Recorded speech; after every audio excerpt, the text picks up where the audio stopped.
today. So meron ako new arrival.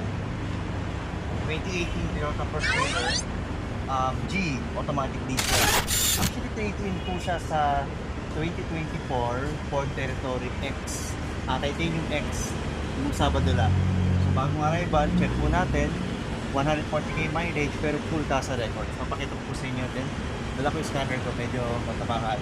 Okay, let's go. Yan. So una natin gagawin, scan muna natin. Papakita ko sa inyo yung kondisyon ng auto. Actual scanning po ito, Sabado siya pumasok. It's Monday today. So check ko muna yung kondisyon niya bago ko i-prepare for stats.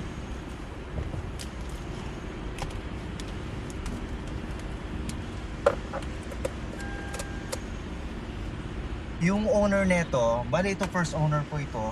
Tapos napaka meticulous niya sa auto. Sobrang sensitive niya sa auto. As in talagang lahat since day one, puro kasa lang po ito. Kaya mamaya papakita ko rin sa inyo yung kasa records niya. Scan muna natin.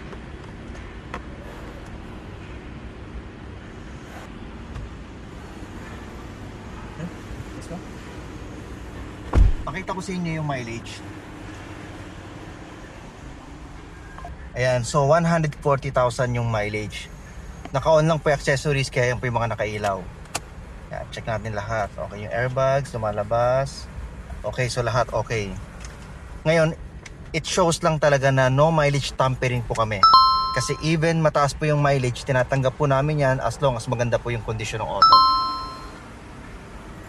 Tapos yung head unit niya, upgraded na rin. Ayan. Okay, so scan po muna natin. Tignan natin yung kondisyon niya. Then after that, papakita ko po sa inyo. Naka-dashcam na rin pala. Upgraded din po yung power tailgate niya. And tuloy-tuloy lang po yung maintenance niya. Every 5,000 or 6 months, whichever comes first. It's a 2018 year model. 2017 lang yung model niya. Manufacturer.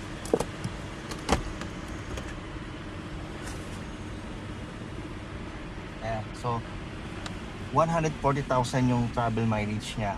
Okay, so scan natin.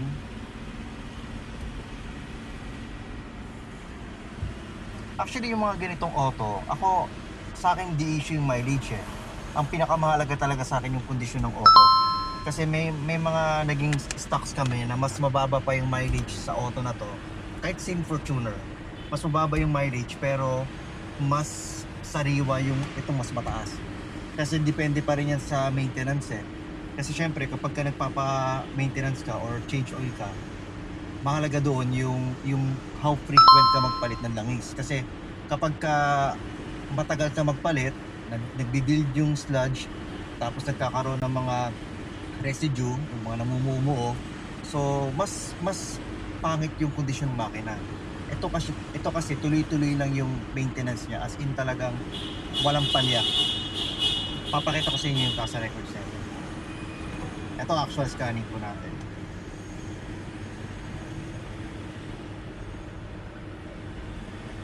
Even yung loob niya, napakasariwa, napakabango. Talagang sobrang selan nung previous owner na po.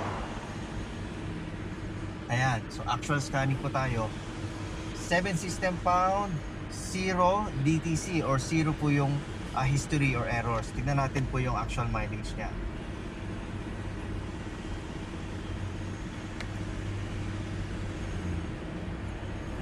Yung ECU mismo yung titingnan natin.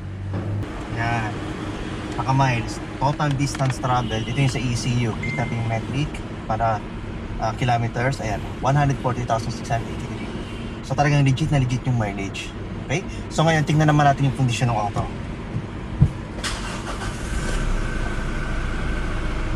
Punta tayo sa may engine bay.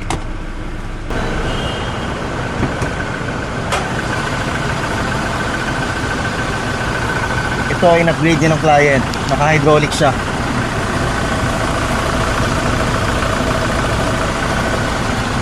No sign of collision. Ito siya. Lahat. Mga ito yung sinasabi ko sa inyo. Oh. Linis. Reset back to the pag-change oil.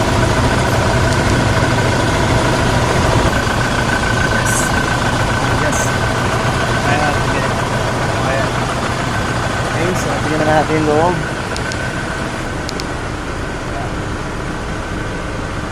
Ito yung mga ceiling. Pakita mo yung ceiling. Ayan.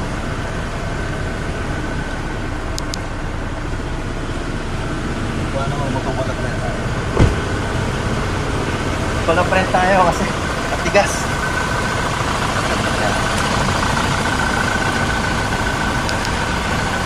Kahit papakinggan nyo pa lang, halatang sobrang ganda ng kondisyon ng mga. Papabuksan ko lang itong engine ka para makita natin yung sinasabi ko mga oil sludge or yung how frequent siya magpalit ng langis. Makikita natin doon kung may mga naiiwang mga namumuo. Doon pa lang sa takip, malalaman na natin.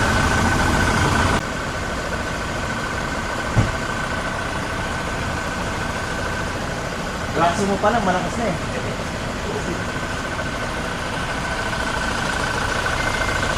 Wow. Ay, thank you so much, Vic. Ayan, ganyan. Kahit isang sludge, wala. Ganun siya ka-regular magpalit ng langis. At lahat po yun sa Toyota lang mismo sa kasa. Ay, pakita natin yung likod.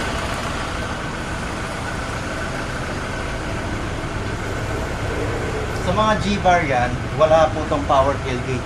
Sa V variant lang po yun. Pero tingnan nyo ito. Yan.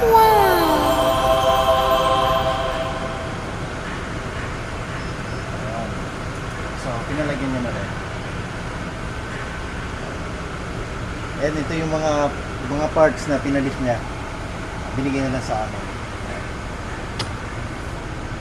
Okay, so ganun siya kasariwa. Sarado natin.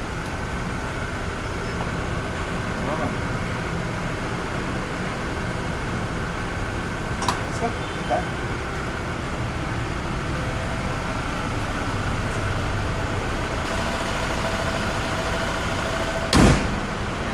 So sa mga naghahanap po ng Fortuner, especially sa mga 2018 year model, binibenta lang namin po ito ng 968,000. So below market value po siya kasi nasa 1 million pataas pa po yung mga 2018. Pero given sa mileage niya, binaba po namin na 968,000.